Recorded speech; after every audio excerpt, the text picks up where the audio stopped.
Tú y yo servimos a un Dios de toda misericordia. Un Dios que nos conoce de adentro hacia afuera. Él conoce todo.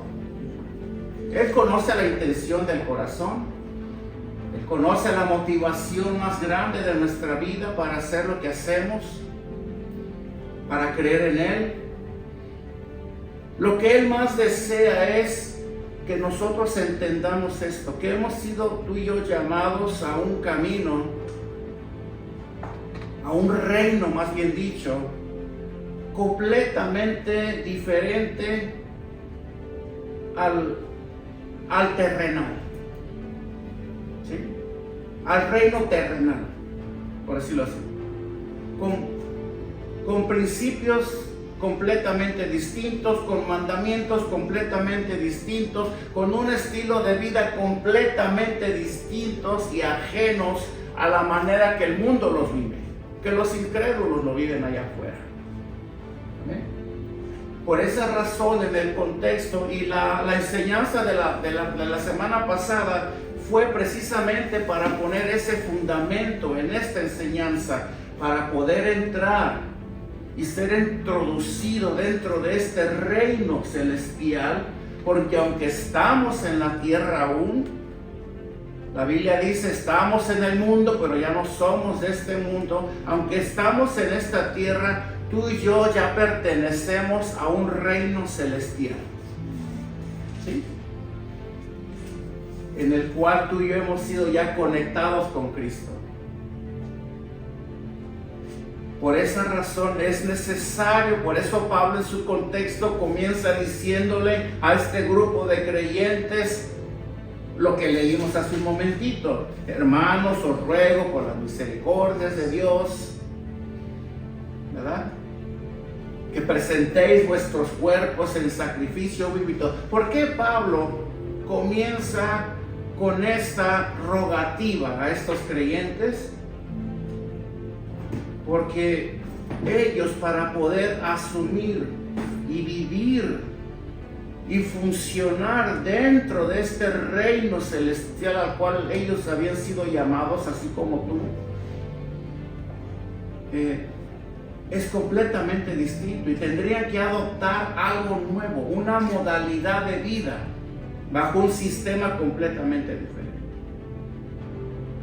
Porque no podemos llegar al reino de Dios e intentar vivirlo a la manera que nosotros estamos acostumbrados. Hermano, venir a la iglesia es algo más que estar aquí sentado en cuerpo presente. Es más que decir, oh, hoy es domingo y tengo que ir a la iglesia. Hoy me hago presente. Y cuando sales de aquí te vas como salías de la iglesia católica, con un grado de conciencia: hoy cumplí. Hoy que el pastor no me diga nada porque hoy fui a la iglesia. ¿Sí? Y se van con ese falso sentido de seguridad. Hoy cumplí, no me molesten en toda la semana porque yo ya cumplí hoy. No, hermano, esto es más que eso. Porque tú puedes venir y estar aquí y no estar, güey. Es más, si tú no vienes con ese espíritu a la iglesia, para Dios es como que no viniste. Dios te puso falta, aunque estuviste aquí. Venir a la iglesia es venir en cuerpo, alma y espíritu, o en espíritu, alma y cuerpo, que es la manera correcta de expresarlo, para darle gloria, darle alabanza, darle culto a Dios. No vengo por obligación, vengo por necesidad. Mira, hermano, nosotros venimos a la iglesia por necesidad. Dios no nos necesita a ti y a mí. Él no necesita que ocupes una silla, si no vienes con la actitud correcta a Dios. Él desea tu alabanza, Él desea tu adoración. Él desea recibir de ti todo ese culto sincero, entregado, apasionado, agradecido. Pero fuera de eso, esto es como una reunión más para muchos, ¿verdad? Entonces tenemos que venir a la iglesia con esa mentalidad. Hoy vengo porque hoy quiero darle gracias y gloria a Dios, y hoy vengo a darle el mejor culto que yo le pueda dar. Y acuérdate, esto es algo personal de cada quien, ¿verdad? No venimos aquí mirando a ver de qué forma lo hace el que está al lado, ¿verdad? ¿De qué manera lo hago yo? Que se parezca con el vecino. No, simplemente es algo personal. Entonces, precisamente por esa razón, el apóstol Pablo comienza con los discípulos diciéndoles: es necesario que se transformen, porque de otra manera no van a poder. Mira, ustedes han sido llamados a servir en el reino de Dios. Ustedes han sido llamados a ser el último de la fila. Estamos acostumbrados a ser los primeros siempre, ¿sí o no? Esa es la mentalidad competitiva del mundo, donde todos quieren ser los mejores, el primero, el número uno, el mejor, donde todos tienen que venir a mí y yo aconsejarles, yo decirles cómo hacer las cosas porque yo soy el mejor. Mentalidad del mundo. Pero aquí en el reino de Dios es completamente diferente. Aquí tú y yo venimos a ser, como dije hace un momento, los últimos de la fila. Pero no en la iglesia, porque en la iglesia muchos se la creen o se van hasta atrás. No, vénganse hasta adelante. ¿Sí? Venimos a ponernos al servicio de los demás. Amén. Venimos a limpiarles, si es posible, a lavarle los pies a los demás. Amén. Inclusive venimos dejando a un lado nuestro orgullo, nuestra arrogancia, para ver a los demás inclusive como si son superiores a nosotros. Venimos a aprender de los demás. No venimos a enseñar, venimos a aprender de los demás. Amén. Yo cuando predico, yo predico porque es mi deber predicar su palabra. Pero yo puedo aprender de ti también. Mi función dentro del cuerpo es nada diferente a la tuya. Solo que la mía es más visible porque yo estoy al frente. Pero tu función dentro del cuerpo es tan, pero tan importante como la mía. Hemos entendido que hemos sido llamados a servir. Te lo digo, ese es tu llamado. Pero, pastor, yo vengo a cada culto. No te pregunté eso. Te pregunté qué estás haciendo para el reino de Dios. Estos discípulos habían entendido mal estos conceptos. Por esa razón el apóstol Pablo tiene que corregir ese problema que había en ellos. Un problema que por causa del orgullo y de la arrogancia había creado cierta competitividad en ellos, que al final todos querían ser los más importantes. Y se olvidaron, en este lugar todos somos importantes. Yo te aseguro, hermano, que tu carro, si yo voy y le quito una parte a tu carro, no te va a funcionar. Si yo voy y le quito el termostato a tu carro, yo voy y le despego una manguera, o aunque sea le quito una bujía a tu carro, hermano, cuando te vayas de aquí, vas a necesitar que alguien vaya y te eche la mano. ¿Sí o no es cierto? Porque el carro se va a caminar sin una bujía. No arranca, hermano. O sin una llanta, ¿puede caminar? No. O sin un freno, peligroso, peor todavía. El carro no arranca, no camina por sí solo si le falta una parte.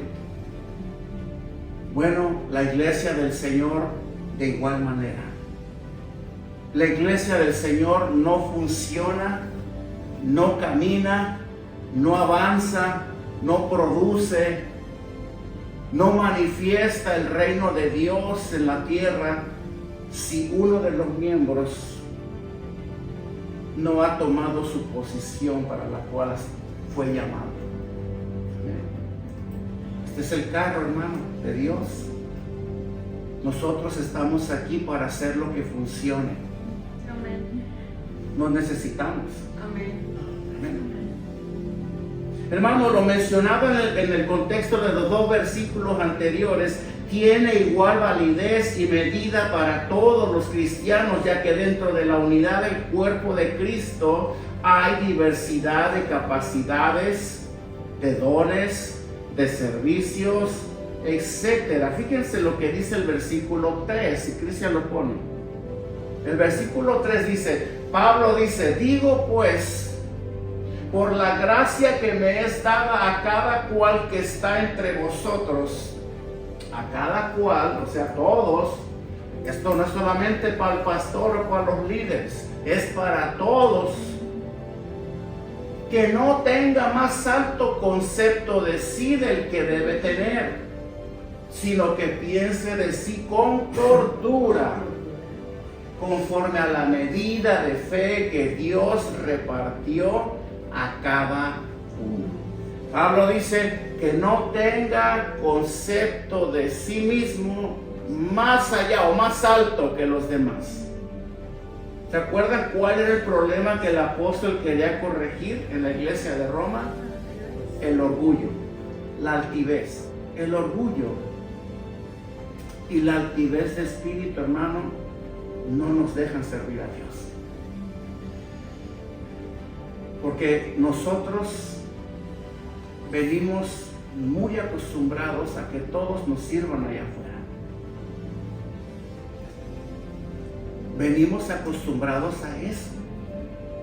Venimos acostumbrados a que nadie nos diga lo que tenemos que hacer. Nos gusta, nos encanta, nos fascina gobernarnos a nosotros mismos, sentirnos autosuficientes, demostrar con nuestra propia capacidad y talentos que no necesitamos que nadie nos dirija. Eso no es verdad que así llegan muchas personas a la iglesia. No solamente aquí. Pregúntale a otros pastores si tú quieres.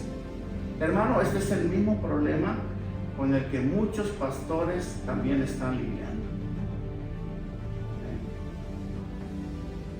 Por eso Pablo les dice, no se sientan más, ustedes son siervos, ustedes han sido llamados a servir. Pero yo tengo mis títulos, yo ya pasé a ese nivel, yo ya no sirvo a nadie, ahora todos me sirven a mí. No has entendido, tienes que renovar tu mente, tu entendimiento. Ahora tú has sido llamado a servir a tus hermanos, a servir a tu iglesia, a entregar tu vida, si es posible, por el reino por el cual tú fuiste llamado. No creas, no tengas un concepto más alto de ti mismo. Sé humilde, humíllate, reconoce que la vida que tú viviste antes de Cristo, la vida que tú llevabas, la cual dependía de ti mismo, te iba a llevar a la muerte. Porque la Biblia dice en el libro de Jeremías, maldito el hombre que confía en el hombre. Hermano, Dios dice en su palabra que si yo confío en mi propia capacidad y no en la de Dios, y por eso no lo sirvo y no me someto a Él, entonces yo estoy bajo maldición. Porque la Biblia dice, maldito todo el hombre que confía en el hombre. Algo así dice, ¿verdad? Dios me libre de algún día confiar en mi propia capacidad.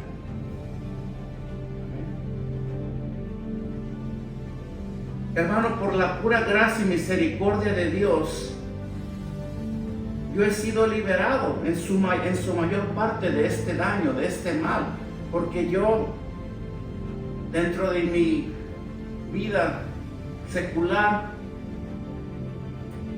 yo estaba acostumbrado a mandar. Yo dirigí un departamento de 16 personas, hasta 20 personas llegué a tener, donde yo dirigía 20 personas solamente dando órdenes con mi café en la mano en las mañanas y todo el día. Yo venía con eso. Y cuando llegué a la iglesia del Señor, yo pensé que aquí iba a ser igual. Que yo con mi café en mano, yo podía mandar al hermanito allá, quizás medio, como que no son tan... Son muy buenos, son más manipulables, yo pensaba. Y me vi con la pared. Y aquí el Señor me tuvo que confrontar y tuvo que tumbar ese orgullo hasta el piso. Y lo sigue haciendo todavía. Señor, cada que la cabeza horrible de mi orgullo se quiera asomar, Señor, aplástala. Te doy todo el permiso, Señor, para que no salga nuevamente ese orgullo que puede haber en mí todavía. Yo estoy seguro que lo hay. Pero al principio era diferente. Y así nosotros estamos. Venimos muchas veces a la iglesia esperando que se nos sirva. Que todo esté listo para nosotros. Eso habla mucho de nuestro corazón. Eso habla mucho de quién en realidad somos. Porque tú y yo hemos sido llamados a servir a la causa del Señor, no al pastor, al Señor. Acuérdate de esto y que nunca se te olvide. Cada que tú haces o dejas de hacer algo en la iglesia del Señor, se lo haces al Señor, no a mí. Es más, yo no pago este lugar. Yo solamente soy un siervo que está aquí dirigiendo un lugar, pero el que lo paga es Dios. La obra es de Dios, la salvación es de Dios, los dones son de Dios, todo es de Dios. Yo solamente soy un mayordomo inútil. ¿Sí? Soy un siervo inútil. Entonces nunca pienses que lo haces para mí. Tú lo haces para Dios. Si yo te pido que hagas algo y tú me dices que no y me pones peros, se los estás poniendo a Dios, no a mí. A Dios. ¿Sí? Mira, llega temprano para que nos ayude a limpiar. No puedes, que se lo estás haciendo a Dios. A Dios se lo estás haciendo. Acuérdate de eso. Es que la gente a veces hay que hablarles así para que lo entiendan bien. Se lo estás haciendo a Dios. Inclusive cada vez que tú ves una necesidad y te reservas y no ayudas, le estás negando la ayuda a Dios. Porque Jesús dijo: todo lo que hicieres en favor de estos mis más pequeños, a mí me lo haces. ¿Verdad?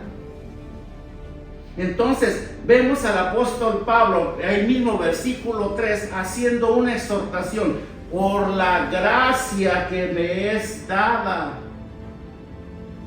Si algo tú y yo tenemos que reconocer, hermano, es que gracias a esa gracia de Dios, tú y yo estamos aquí. Que nunca se nos olvide eso, porque a la gente se le olvida. Es por la gracia de Dios. Y vamos a ver a Pablo repitiendo esta misma expresión de una manera continua a lo largo de todos los párrafos que vamos a leer. Por la gracia que me ha sido dada.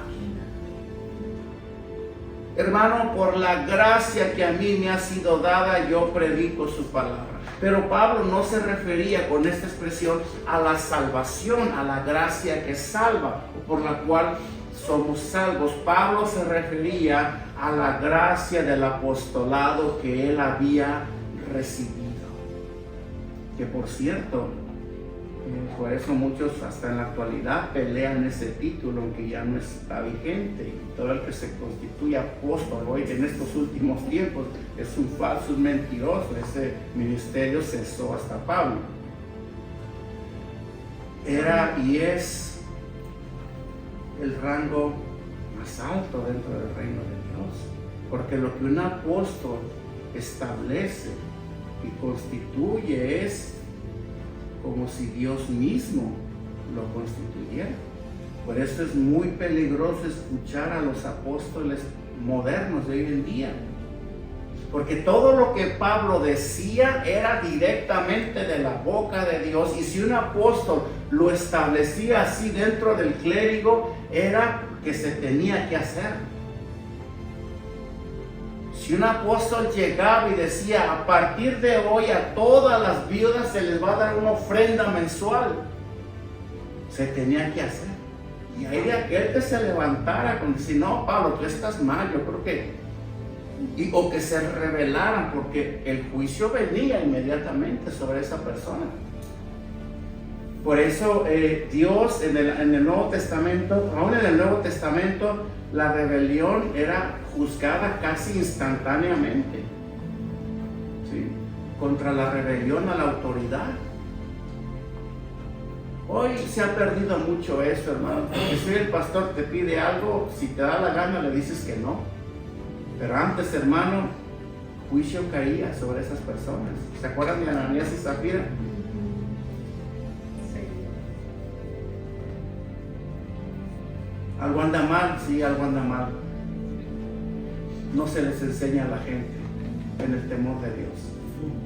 No se les instruye en el temor de Dios, por eso la gente trata a la iglesia como la trata. Este es el clérigo, esta es la obra de Dios. Y estoy seguro que esta es la obra de Dios. ¿Sabes por qué? Porque se predica la palabra. Porque aquí está la Biblia, aquí se habla de Dios y su palabra. Por eso es iglesia de Dios. Amén. Porque si yo te hablara mentiras, si te hablara un evangelio distinto, puede que no sea de Dios. El diablo no nos pone a predicar la palabra de Dios. El diablo no abre iglesias de Dios. El diablo quiere que se cierren. Pero esta iglesia es de Dios porque aquí hablamos la palabra de Dios. Por la gracia que me es dada, refiriéndose con esto, no a la gracia, sino a ese gran don que el apóstol tenía. Por esta causa el escritor usa la expresión por la gracia que me es dada. Y al final del contexto dice, cuando le dice a los altivos, no piensen más de ustedes, no tengan un pensamiento más alto y mayor del que deben de tener, sino piensen de sí con cordura. Aquí es a donde quería llegar. Conforme a la medida de fe que Dios repartió a cada uno. ¿Se dan cuenta? Conforme a la medida de fe, que en su contexto significa el poder espiritual. O sea, conforme al poder espiritual. La Biblia dice que Dios nos ha dado a cada uno de nosotros un grado de fe. ¿Para qué? Para desempeñar la obra que Él nos ha encomendado. Muchos hacen alarde de la fe. Yo tengo mucha fe. Yo le digo a ese monte, muévete y a ver haz lo que se mueva. Pero hacemos alarde de que tenemos fe, pero lo hacemos de una manera subjetiva y completamente ajena a lo que de verdad y en realidad representa esta fe que Dios nos ha dado. Hermano, Dios no te ha dado fe para que pases el examen en la universidad. ¿Sí? Dios no te ha dado fe para que te compres ese carro que tanto te gustó el otro día allá en el Vive. Dios no te ha dado fe para que cambies sus circunstancias de un día para otro, o para que te compres ese traje que tanto te gusta. Dios no te ha dado fe para eso, ni para que vayas y abras la hielera de tu casa y digas, tengo fe y declaro que cuando cierre ese refrigerador y lo vuelva a abrir, va a estar lleno de comida. Por eso tengo fe. No, hermano. A ver, háblelo, a ver, hazlo. Por eso esos que promueven el movimiento de la fe son impostores. Mándalos a un hospital a que sanen a los... Mándalos allá donde está mi hermanita internada ahorita. Manden a uno de ellos ahí que ore por los que están ya casi por irse y que los resuciten. No, ellos lo hacen dentro de su show montado, donde todos están de acuerdo para ganar más gente. Ay, aquí pasan cosas, cuánto. No. Dios no nos dio fe para eso. La fe que Dios nos dio es para confiar en Él, confiar en su voluntad, para confiar de que su voluntad es buena, agradable y perfecta, como dice Pablo, que aunque yo no reciba lo que yo deseo, yo sé y tengo la fe de que Dios sabe qué es lo que más me conviene y qué es lo que no me conviene. Yo sé que todo lo que tengo, todo lo que viene a mí, o todo lo que deje de venir, yo tengo la fe para creer que mi Dios sigue cuidando de mí, que Él está al control de mi vida y de mis circunstancias. Y puedo irme a dormir tranquilo. Me quedé sin trabajo, yo sé que mi Dios va a suplir conforme a sus riquezas en gloria. Amén. ¿Vale? Y no me voy a levantar declarando que mañana se me abren puertas. Porque eso de la declaración, hermano, es pura farsa. Dios no opera así.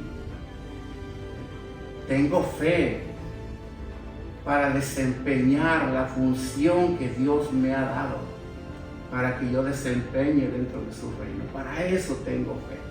Yo tengo fe para predicar su palabra y para creer que lo que yo hablo viene respaldado por Dios, porque es su palabra y porque Él lo dijo, y porque si su palabra tiene promesas y yo las declaro, yo tengo fe para creer de que si Él lo dijo, Él lo va a hacer. No yo, Él.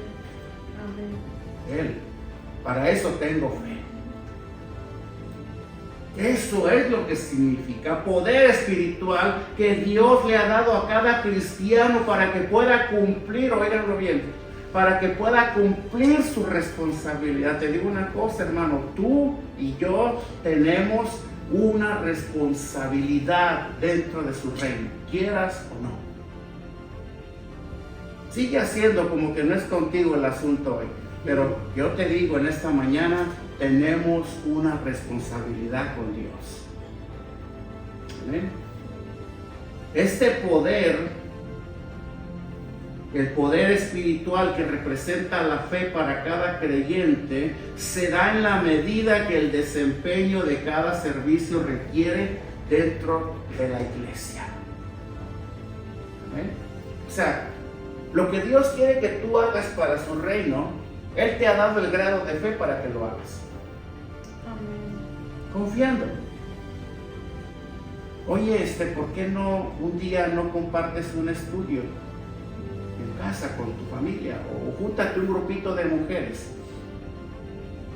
¿Sí? Es que no, yo no estoy preparado, yo no soy pastora o pastor. Mi conocimiento de la palabra es muy... Estás pecando. Porque cuando tú le dices que no a Dios de esta manera, estás subestimando su poder en ti. ¿Sí? Estás subestimando. Le estás diciendo a Dios que no. ¿Sí? Oye, ¿por qué no vas y visitas a tal persona? Pero es que yo qué le voy a decir.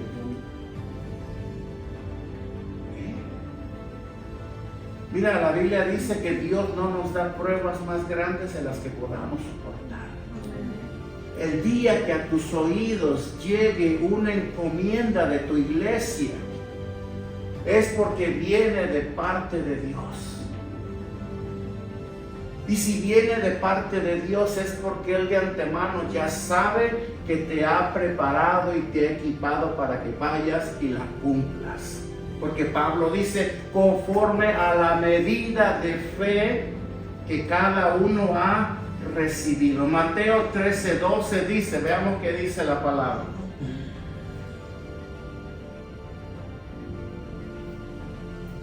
Perdón, síguelo.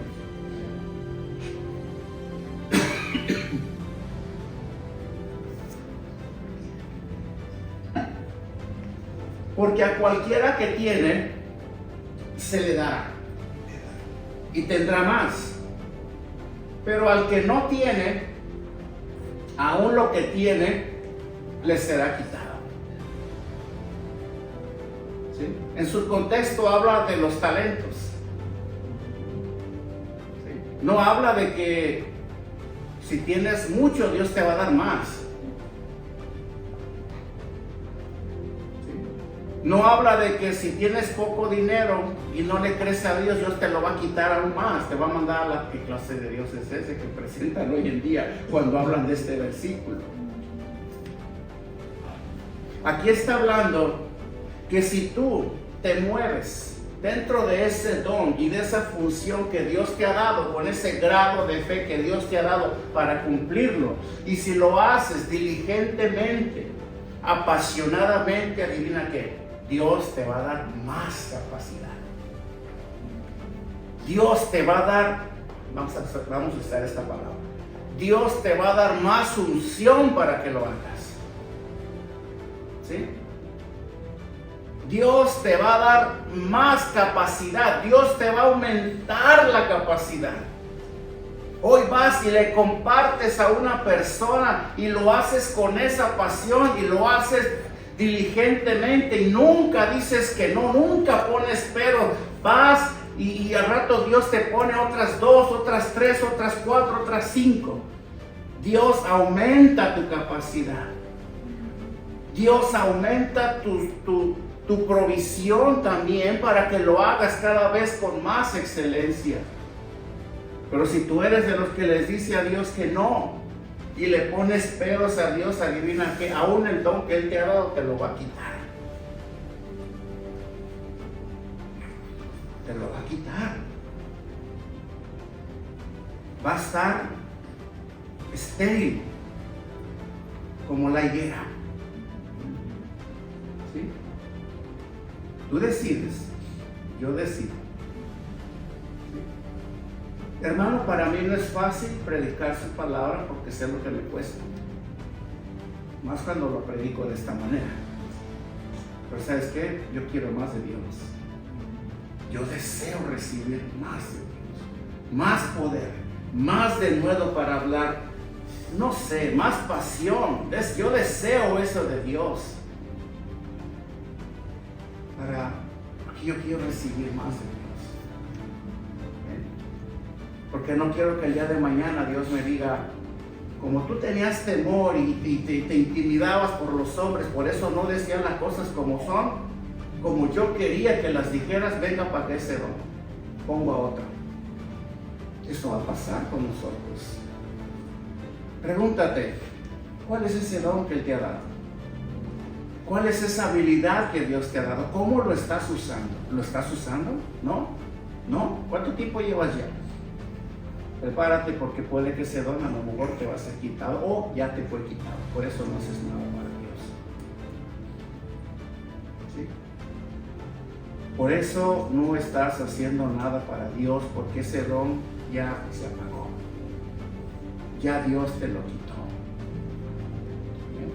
Estoy perdido. ¿Y ahora qué? Comienza a hacerlo. Hermano, por esta razón Dios nos equipa a ti y a mí con dones y habilidades. Efesios 4:8 dice, por lo cual, subiendo a lo alto, llevó cautiva la cautividad y dio dones a los hombres. Entonces, en el versículo 6, veamos qué dice. Dice, de manera que teniendo diferentes dones según la gracia que nos es dada, si el de profecía, úsese conforme a la medida de fe. ¿Amén?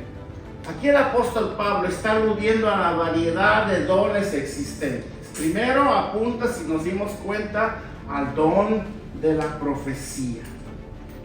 Por cierto, en ese entonces, en aquel tiempo, cuando Pablo escribió esta carta, acuérdense, el canon bíblico todavía no había sido sellado. Allá la profecía era sumamente importante en aquel entonces, porque era la manera en la cual Dios podía dirigir a su iglesia, ¿amén? A través de la profecía, por eso Él la usa primeramente. Amén. Este don, hermano, ahora en la actualidad nos sirve a ti y a mí para profetizar con las escrituras. ¿Por qué? Porque ya la Biblia ya fue sellada. Ya no necesitamos hablar de cosas que pueden suceder a futuro, porque si no están aquí, entonces esa no es profecía, ¿verdad? Inclusive también ahora lo podemos usar, este don de profecía, para comunicar algún pensamiento que el Espíritu Santo llegue a poner en nuestro corazón. Claro que sí. Porque yo puedo estar comiendo contigo un día y de pronto Dios me puede dar un pensamiento, una palabra para ti. ¿Sí? Solo que ahora, como ya hemos conocido el temor de Dios más de cerca, ahora no te voy a decir, el Señor te dice. Yo no involucro a Dios.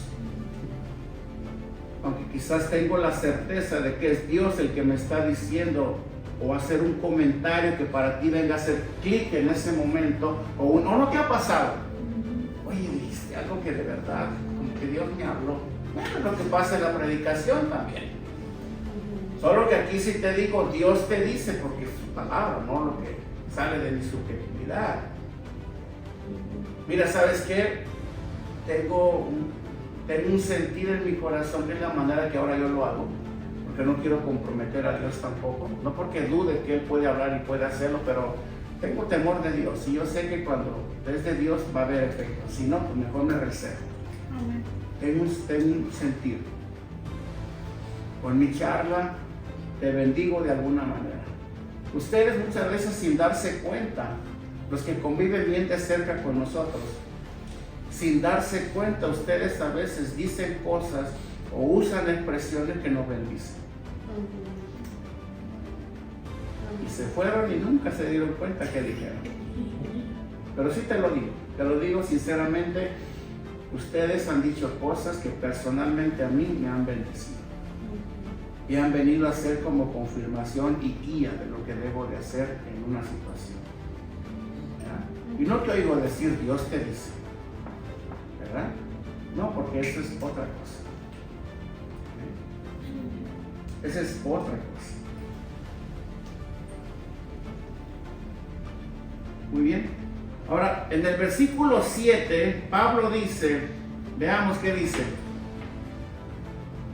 Una vez que él dice, si el de profecía úsese conforme a la medida de la fe, o, versículo 7, o si de servicio el servir.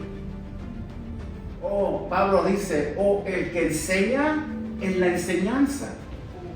Hermano, esta es mi pasión. Estoy seguro que esto es lo que Dios quiere que yo haga. Tengo que prepararme mucho, lo sé, pero ese es mi don, ese es mi llamado. Enseñar. Es de Dios. ¿Cuál es el tuyo? ¿Cuál es el tuyo? ¿Cómo lo estás usando? Porque de lo que estoy seguro es que hay un don en ti, hay una habilidad en ti, y más te vale que comiences a usarlo. Porque si no lo haces, se te va a ser quitado.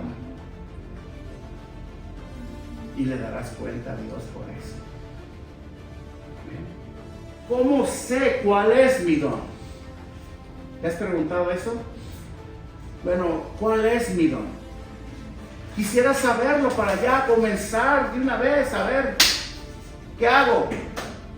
Para empezar, el que conoce su don no pregunta qué hago. Simplemente lo hace.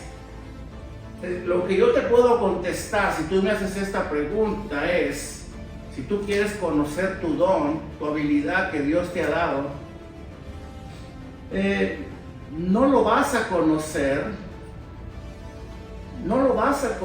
hasta que no te involucres con tu iglesia.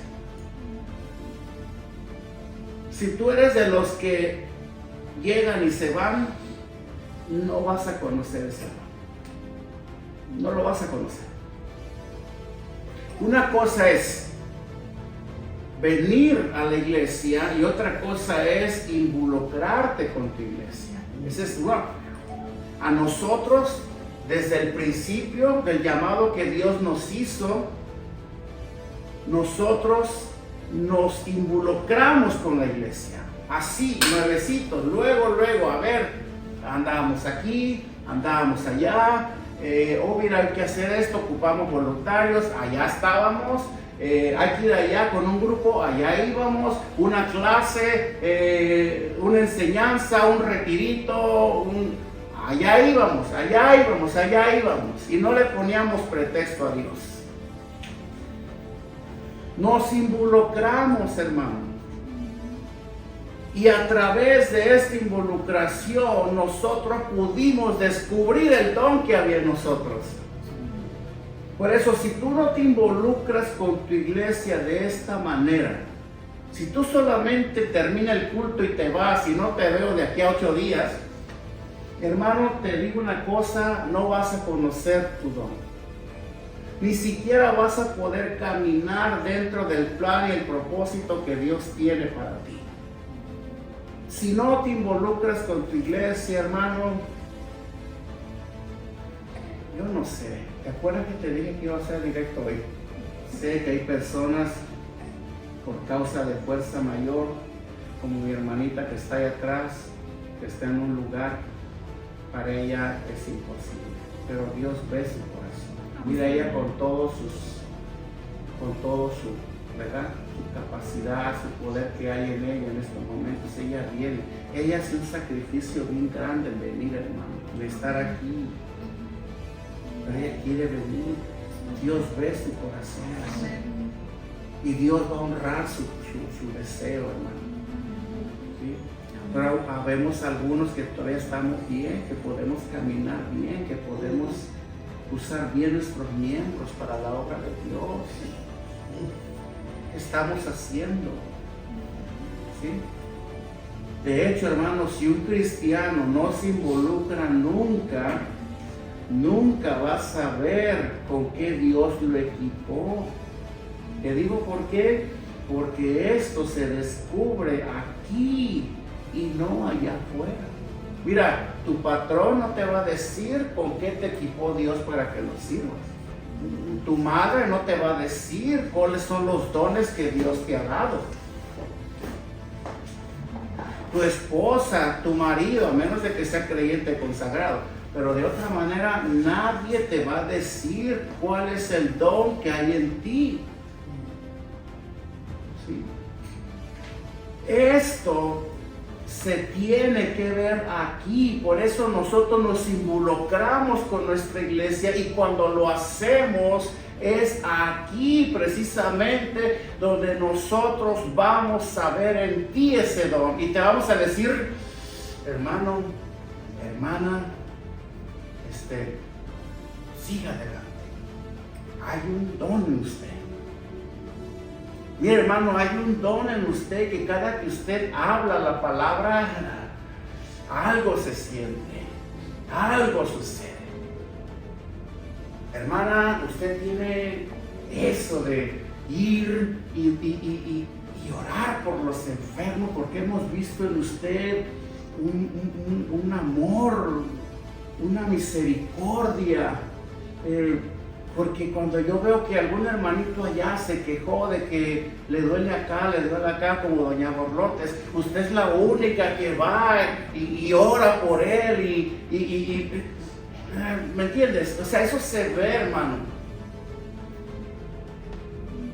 Cuando yo veo que un hermano viene y ve un papel en el piso y lo recoge, o ve algo fuera de su lugar y sin que lo digan va y lo pone en su lugar, acomoda sillas, va y checa el baño a ver cómo está, a ver si hay papel, a ver si hay, yo puedo ver, aquí hay un don en este hermano. Aquí hay un don para el servicio, aquí hay un don para enseñar niños, porque esta hermana tiene una creatividad para los niños y siempre está ilustrando cosas para niños, siempre habla de niños. Ahí hay un don, aquí nosotros nos damos cuenta cuál es tu don. Por esa razón es importante que tú te involucres con tu iglesia. Amén. Porque aquí lo vamos a ver. Amén. Mi don fue descubierto en la iglesia. ¿Sí? Yo tenía aproximadamente escasos 3 años de convertido cuando me pusieron a predicar un domingo. Ahí, instituto bíblico, escuela dominical, y siempre ha sido por esta rama. Aquí es donde vamos a ver con lo que Dios te equipó, no allá afuera. Por eso tienes que involucrarte con la iglesia. Déjanos ver que Dios puso en ti. Allá en el Asia Menor, cuando un cristiano se convierte a Cristo, ¿sabes cuál es la expresión que usan los líderes de ese lugar donde este cristiano se convierte a Cristo? Dicen, le damos gloria a Dios porque a partir de hoy Jesús tiene unas nuevas manos y unos nuevos pies. ¿Sí? Porque hemos sido llamados para servir, hermano. Si no te lo habían dicho, hemos sido salvos para servir. No para que nos sirvan, para servir a otros, para dar y entregar nuestras vidas por la causa de Cristo. Y por la gente de Cristo. Romanos 1, 11 y 12 dice, ay, ya es tiempo, tengo que terminar. Ya es tiempo. Romanos 1, 11 y 12 dice, porque deseo veros para comunicaros algún don espiritual. Pablo quería ver a sus discípulos allá en la iglesia de Roma porque él quería comunicarles algún tipo de don que él veía en ellos. ¿Para qué? Dice, a fin de que seas confirmados. Hermano, usted no está aquí por casualidad, se lo digo. Usted está aquí porque hay un propósito de Dios en usted para esta iglesia. Y esto te confirma. Dices, wow, de veras sí. Cuando usted no te echarle ganas. O sea, no estoy aquí por casualidad, no. Dios te trajo aquí. Y yo puedo ver en ti eso. Persevera ahí, mantente ahí, confía en Dios, úsalo, no importa aunque te equivoques, aunque la riegues, aunque falles, no importa, en la práctica se perfecciona uno, ¿no es cierto? Quiero, dice Pablo, comunicarles algún don espiritual a fin de que seas confirmados. Y el 12 dice, esto es para ser, oigan bien lo que dice, para ser mutuamente confortados por la fe que nos es común a vosotros y a mí. Somos columna de esta casa. Dios nos puso aquí para sustentar esta casa. ¿Y cómo, pastor? Con lo que Dios te ha dado. Bueno, pero es que aquí no veo que haya actividades, no veo que hagamos cosas para poder... No, hermano, no esperes a eso. Hay vecinos que no conocen a Cristo. Ve y háblales de Cristo. A veces pensamos que servir a Dios solamente es aquí, dentro de estas 4 paredes, hermano. Allá afuera. Allá afuera es donde demostramos quiénes de verdad somos tú y yo y a quién servimos. Ayer compartíamos con una familia. En realidad la gente tiene que ver quiénes somos en Cristo. Por nuestras buenas obras. Hermano, a veces Dios trata con nosotros, trata con su iglesia. Pablo estaba tratando, guiado por el Señor, con esta iglesia, donde había eso, había individualismo, había indiferencia, había gente altiva, había gente arrogante en la iglesia que no querían servir a nadie. Y Pablo tiene que ir y poner las cosas en orden, intentar corregir ese problema. Porque él sabía y quería que ellos supieran para qué fueron llamados por Dios. Amén. Amén. Hermano, con esto concluyo ya. Una iglesia que no está activa en el servicio al Señor y a los hermanos es algo así como un hospital sin empleados. Imagínate un día, tú llegas con un dolor muy fuerte en tu cuerpo y llegas a un hospital donde no hay empleados, donde no hay doctores, ¿quién te va a atender? ¿Quién te va a decir, pásele, siéntese ahí? ¿Quién te va a tomar la temperatura? ¿Quién te va a tomar la presión? ¿Quién te va a untar ahí el trapito? No hay nadie. Imagínate. ¿Dónde está la gente? ¿Dónde está el doctor? No hay nadie. Pues no hay. Y luego, ¿para qué se les paga? Sí, pues sí, pero no quieren. Hoy le tocaba venir al doctor Neturno y no vino porque le llegó la suegra. ¿Sí? No hay. ¿Qué hacemos? Es algo así como esto. Es como una fábrica sin obreros. Una iglesia que no está activa en el servicio al Señor y a los hermanos es como una fábrica sin obreros. Imagínate, llega tú mañana a la fábrica donde trabajan, los que trabajan en fábrica, y de pronto te dicen, hoy no vino nadie, hoy nomás estás tú. Y mira cuántas pailas de mercancía tenemos ahí, cuántas órdenes tenemos ahí que hay que entregar, hay que facturar hoy. Te toca a ti solo. ¿Cómo ibas a reaccionar? Es injusto, ¿por qué? Si somos muchos y a todos les pagan, ¿no? ¿Por qué a mí me va a tocar hacer el trabajo de todos? Si a todos nos están pagando. Yo no voy a poder solo. Mira cuántas pailas hay ahí, cuántos recibos hay que llenar, cuántas pailas hay que montar. ¿Yo solo? ¿Cómo te sentirías? Una iglesia que no está activa en el servicio al Señor y a los hermanos es como un restaurante sin meseros. La gente llega a la iglesia y no hay obreros. No hay obreros. No hay gente que viene y se toma su tiempo. Mira, una cosa es que nos saludemos aquí el domingo y bien chévere, ¿no? Oye, todo. Pero otra cosa es que tú entre semana te tomes tu tiempo, le des una llamadita al hermano, a la hermana, vayas, te des una visitadita, te tomes tu tiempo, te despojes un poco de tu agenda y vayas y hagas algo por esa hermana. Acuérdate, todo lo que hagas por alguien más se lo haces a Dios. No esperes el pago de esa persona, espera el pago de Dios. Amén. Porque es Dios el que va a recompensar a cada uno, dice la palabra de Dios, conforme a sus obras. Amén. Acuérdate, la misión que tú tienes por hacer, nadie más la va a hacer. Tú la tienes que hacer. Nadie. Generalmente nosotros le pasamos la bola a alguien más, no siempre esperamos que otro lo haga. Pues sí, lo va a hacer y va a amontonar más galardón, pero el tuyo, ¿dónde va a quedar entonces? Mateo 22:14 dice la palabra del Señor, y ya con esto cierro. Porque muchos son llamados, pero pocos son los escogidos.